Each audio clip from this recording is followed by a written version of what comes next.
Check. Thank you, everyone. Before we start, we're going to give priority to the UK media, but everybody will get an opportunity to ask some questions. Cameras, are we rolling at the back? Yep, cool. David, have you got the mic? We'll start with you. Go ahead. Hi, Jos. Can I just start by asking how Dawud and Mark are either likely to play tomorrow and who's likelier of the two? Yeah, they're both improving. Of course, there's not too many days since not being fit enough for the semi-final, but again, we'll give them every chance possible. And you're just one game away from being ODI and T20 World Champions. There must be a heck of a lot of excitement in the dressing room.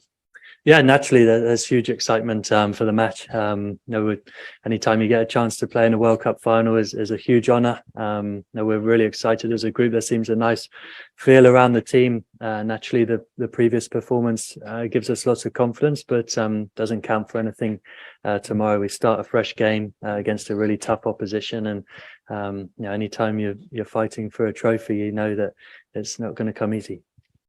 You guys have played against each other quite a lot in the last couple of months. Are there any secrets between you two? And could one edge be the fact that you guys have played a few World Cup finals, whereas most of the Pakistan team haven't?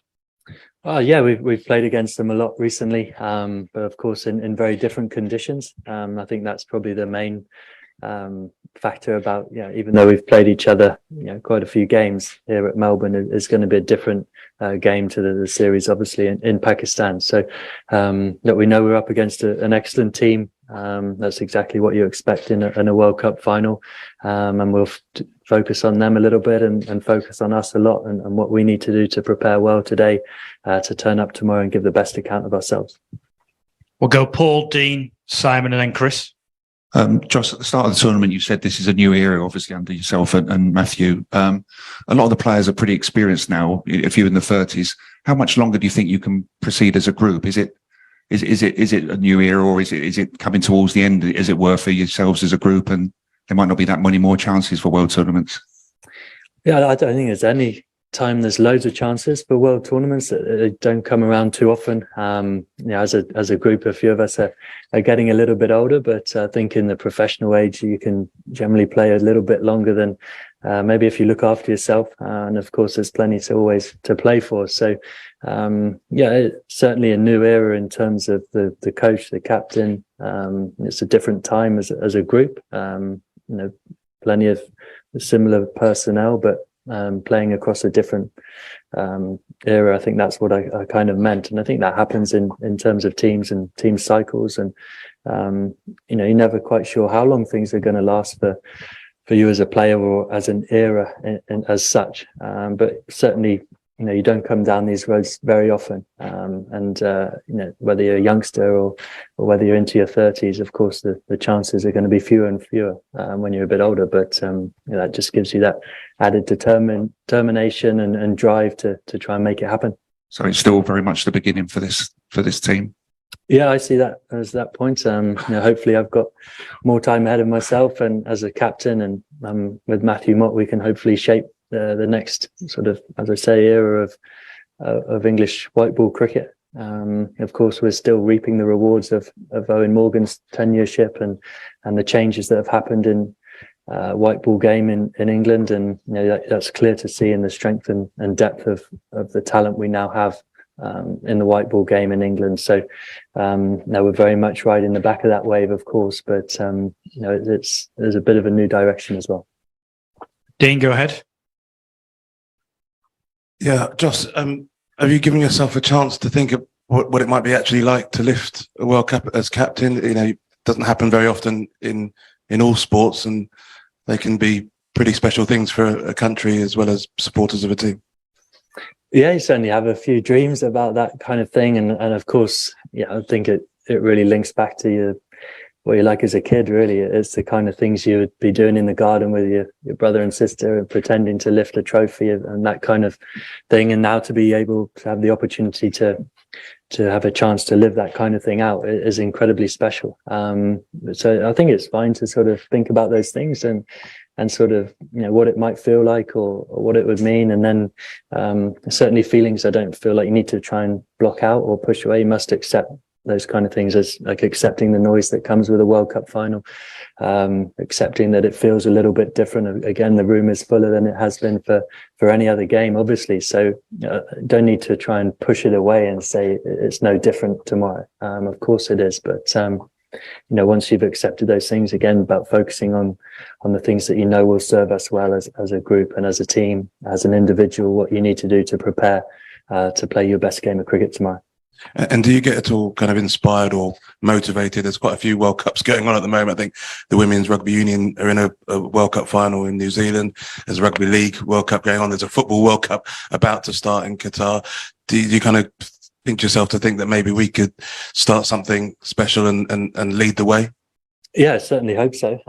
Sport is such a huge part of English culture, and getting behind teams in World Cups is certainly something I know happens a lot in England. And even though we're on the other side of the world, we can certainly feel that support. The images is sort of the Euros, obviously. Nothing will compete with football in our country, but the level of interest, of course the game is going to be on free-to-air television as well, which is fantastic. Will bring new eyes to the game as well, and we saw the benefit of that in 2019, some of the images of people watching that game, and Trafalgar Square being packed out and stuff. I'm not sure they'll be getting up at 8 o'clock in the morning to get to Trafalgar Square, but I'm sure there'll be plenty back home wishing us well, and as we do to the other teams that you mentioned who are going, got some big games ahead of themselves as well. Simon, Chris, and I will take a few from the floor. We're up against the tight schedule here, so go ahead. Hi, Jos. I've been watching through the tournament as you get in a pre-match huddle with the team and you tend to address them. And I was just wondering what kind of message you tried to give across at that time, and if that role as kind of pre-match inspirational, whatever you're trying to do, if that role comes naturally to you. Well, yeah, I think it comes pretty naturally. It's something I've never been shy of addressing a team that I'm playing in, whether I'm captain or not. So it's something that comes naturally, and the message changes. It depends on the feel around the group on that day, the situation ahead of us, or the situation that we've just gone through. So your messages change a little bit, but the consistent message is to always take the game on. I think that's something we pride ourselves on as a group. We must try and play with a level of freedom and allow ourselves to express the huge amounts of talent that we have as a group. Obviously, it's your first year as captain, your first tournament as captain. Other than having to talk to us more often than you might like, are you enjoying the added kind of responsibility and stress that comes with that? Yeah, I think I certainly enjoy some bits of it more than others. But yeah, definitely. I think, talking about teams and going through different eras, I think it's part of my own sort of journey as a player and as a person to now be at this stage of my career where I'm a captain, learning something very new that I hadn't done before, and that's exciting to get the chance to do that. It keeps things interesting. It keeps learning new experiences and going through that. It certainly feel like I'm improving day by day, really, getting the job and feeling more comfortable in the role as it goes on. I think it's maybe as frustrating as the summer was in terms of results. Actually learned a huge amount through that period. With the benefit of having a few months after to sort of reflect on that, things I probably would have done differently, or what certain situations arose and how they made me feel and how I reacted to them. So, I feel like I'm growing into the role day by day. Chris? Hi, Jos. I just wondered if the experience of the 2019 final and the kind of the stresses on the field as much as off it as well can kind of help you tomorrow, especially if there's a bit of weather around and it's one of those days. Yeah, I think any experiences that you can draw on, good or bad, you will have learned from those and reflect on those to be in situations of adversity or a bit of chaos. Those are all things that can happen, and in a World Cup final, there's a good chance of things like that happening. So the more experience you've got of being able to understand those feelings and how to react to them, I definitely see that as a benefit. And I think, whether it's that World Cup final or whether it's different finals in franchise cricket or any of the experiences that we have as a group that we will draw on, will be a benefit.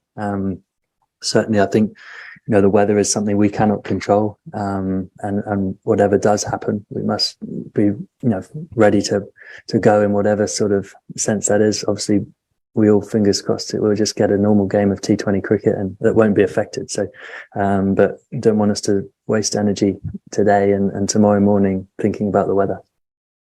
Apologies, we've only got time for two more. So the gentleman in the white cap, and then we'll finish with Mel, and then we're done. I'm sorry. Thank you. Jos, post 2019, we have seen 2015. We have seen a renaissance in English white ball cricket. Now we have, of course, Brendan is with you in red ball setup. Now we have a different white ball setup. So how important is that having two setup for two forms of cricket?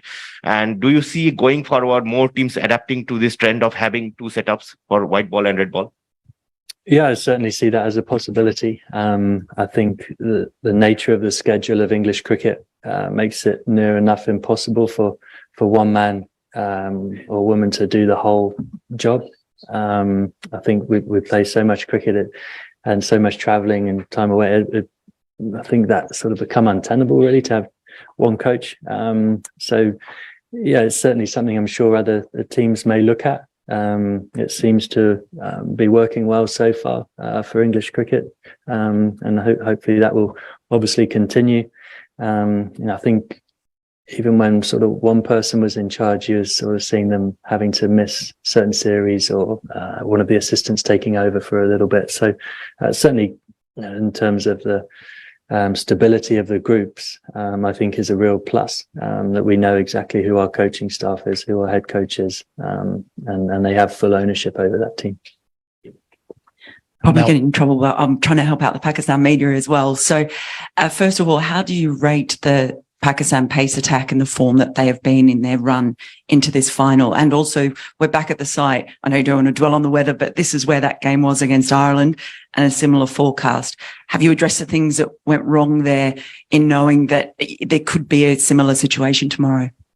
Yeah, obviously Pakistan are a fantastic team. I think they have a very long history of producing excellent fast bowlers. And I see the team that we're up against as no different. I'm sure by the end of their careers, some of the guys we'll play against will go down as some of the best bowlers Pakistan have produced. So, and that's a huge part of why they get to a World Cup final. So, yeah, we expect a really tough challenge. As mentioned before, they're a team we've seen lots of in the recent past, and we've had some brilliant matches against them, played in a fantastic spirit, and I'm sure tomorrow will be no different. Yeah, and obviously the Ireland match is a big disappointment for us as a team throughout this tournament, but certainly feels a long time ago now, being able to sit in this position on the eve of the World Cup final. I think we will have learned quite a few lessons throughout that game and actually the lead up into the game. I think the weather around Melbourne sort of was dominating the whole tournament at that stage and was sort of definitely a distraction at times. But certainly the game we got into against them, we know that the areas we were short, that definitely hurt us. And I think we've seen a reaction to that game in the rest of the cricket we've played so far. Okay, we're done. Thank you. Cheers, Jos.